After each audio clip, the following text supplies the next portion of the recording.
যুদ্ধ করতেছে মাছ নিয়ে। তো অবশেষে এই মাছগুলা কিন্তু পাওয়া গেল। এই যে কাদা ফেরি, বাবা বাবা বড় মাছ না বাবা।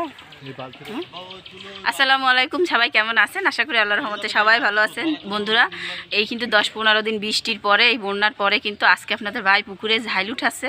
তো ঝাইল উঠায় আমার শ্বশুর আর আপনার ভাই কিন্তু মাছ ধরবে। অবশ্যই সাথে থাকবেন, দেখতে থাকবেন, আশা করি আপনাদের ভালো লাগবে। আর আপনাদের বড় বড় মাছও ধরে দেখাইতে পারবো বন্যার পরে। এই দেখুন, আমার শ্বশুর কিন্তু প্রথমেই বিসমিল্লাহ বলে খেয়াও দিল। তো দেখা যাক কী মাছ পায়। আজকে দুইজনে হাতায় মাছ ধরে আপনাদের দেখাবে, বন্যার পরে বড় বড় মাছ ধরে আপনাদের দেখাবো। তো বন্ধুরা, আমরাও কিন্তু বন্যায় অনেক কষ্ট পাচ্ছি, আমাদের মাছও কিন্তু অনেক মাছ বেড়ে হয়ে গেছে। আর বৃষ্টিতে কিন্তু আমাদেরও বাড়ি কাদা কাদা, পানি ফানি, কিন্তু আমাদের এটা কিন্তু প্রতিনিয়তই প্রতি বছরই আমরা ভোগ করি, তার জন্য আমাদের তেমন কষ্ট হয় না। কিন্তু অনেক দূরে দূরে যারা বন্যায় আছে তাদের জন্য দোয়া করি, তারা যেন তাড়াতাড়ি পানি নেমে যায়, তারা বাসা বাড়িতে যাইতে পারে। সবাই ভালো থাকে, সুস্থ থাকে।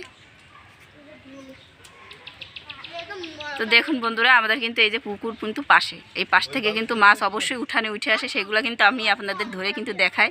তো দেখেন, আজকে কিন্তু পুকুর থেকেও বড় বড় মাগুর মাছ, শৈল মাছ, তারপরে রুই মাছ, এগুলা ধরে আপনাদের দেখাবো। বুঝতে পারবেন যে এই মাছগুলাই কিন্তু এই পানি, এই যে দেখুন এই যে বাসা, এই ঘরের সামনেই কিন্তু এই যে পুকুর, এইখানে ঘর, এই চারপাশেই কিন্তু পুকুর।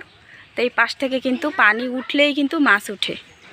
তা আপনারা মনে করেন যে আমরা নাটক করি? অবশ্যই না, নাটক করি না। আমাদের চারপাশেই কিন্তু ঘেরবাড়ি ভরা, বৃষ্টি পড়লে অবশ্যই মাছ ওঠে। সেই মাছগুলো ধরেই আপনাদের দেখাই। আর না, একটা বালতি দাও, ওইটাই দাও, ওইটাই দাও, ওইটাই ওই বড় মাছ থাকার, এইগুলোই ছোট মাছ। এবারে দিকে এমন ওই যায় কি মাছ আছে নিচে?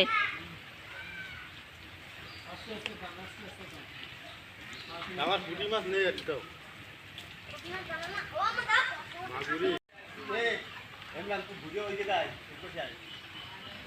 একটা পুঁটি মাছ আমার মনে আছে।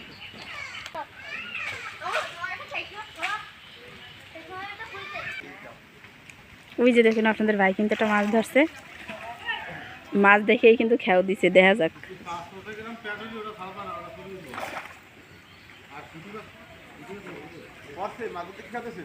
ওই যে ওই যে ওই জায়গা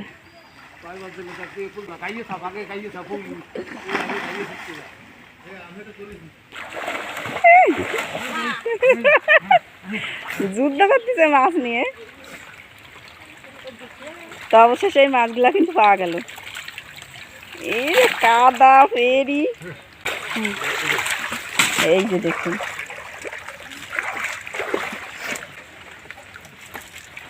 বাবা বাবা বড় মাছ না বাবা।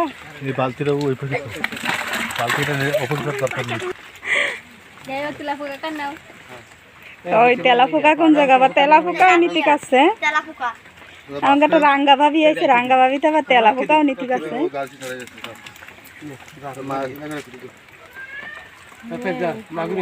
পুরা ফ্যামিলি সহ মাছ ধরতে।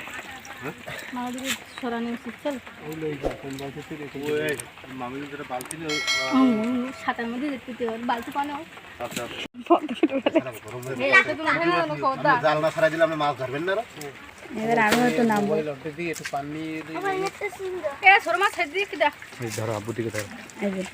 বন্ধুরা, এই মাছ ধরার জন্য কিন্তু সকাল দিলে দৌড় যাবে। এই যে দেখুন,